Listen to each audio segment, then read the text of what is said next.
Musk is 40 years old, a naturalized American citizen, and reportedly worth nearly $2 billion. What was your biggest failure and how did it change you? Well, there's a ton of failures along the way, that's for sure. 2008 was brutal. Phew. 2008, we had the third consecutive failure of the Falcon 1 rocket for SpaceX.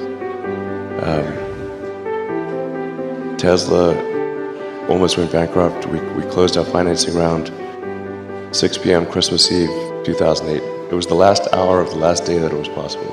We would have gone bankrupt 2 days after Christmas otherwise.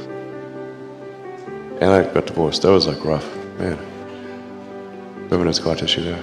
And one of the most difficult choices I ever faced in life was in 2008. I think I had maybe $30 million left, or $30 or $40 million left in 2008. And I had two choices. I could put it all into one company, and then the other company would definitely die, or split it between the two companies. But if I split it between the two companies, then both might die. When you put your blood, sweat, and tears into creating something, or building something, it's like a child. And so it's like, which one am I going to let one starve to death? I couldn't bring myself to do it, so I split the money between the two. Fortunately, thank goodness, they both came through. You know, there are American heroes who don't like this idea.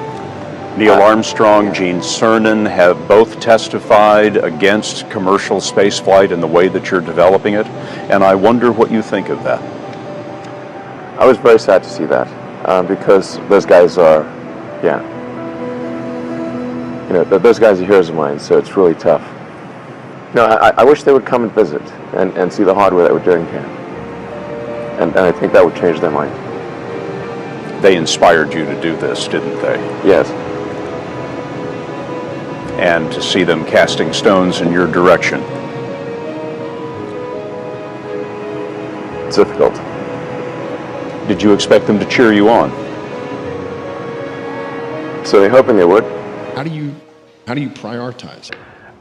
I think that a lot of times people think like creating companies going to be fun. I would say it's not. It's really not that fun. I mean, there are periods of fun. Starting a business, I'd say number one is have a high pain threshold. That's it. There's a friend of mine who's got a good saying, which is that starting a company is like eating glass and staring into the abyss. Okay, that's generally what happens, because when you first start a company, there's lots of optimism and things are great, and then so happiness at first is high. Then you encounter all sorts of issues, and happiness will steadily decline, and then you'll go through a whole world of hurt. And then eventually, if you succeed, and in most cases you will not succeed, and Tesla almost didn't succeed, came very close to failure. Then if you succeed, then after a long time, you will finally get back to happiness.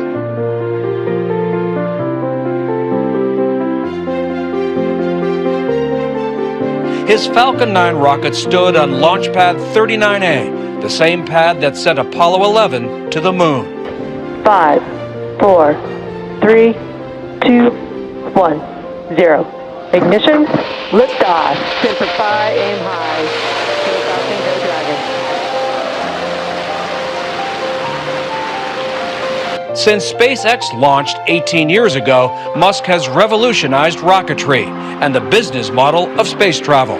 His Falcon 9 rocket is reusable, a milestone breakthrough, because it slashes the dominant cost of launching.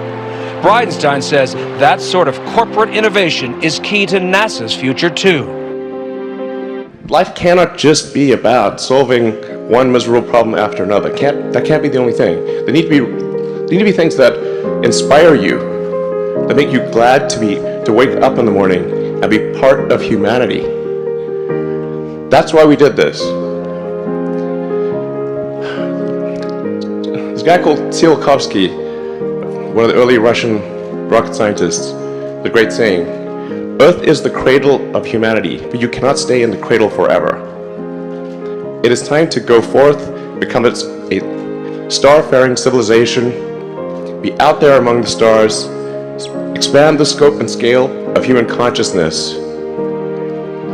I find that incredibly exciting. That makes me glad to be alive. I hope you feel the same way.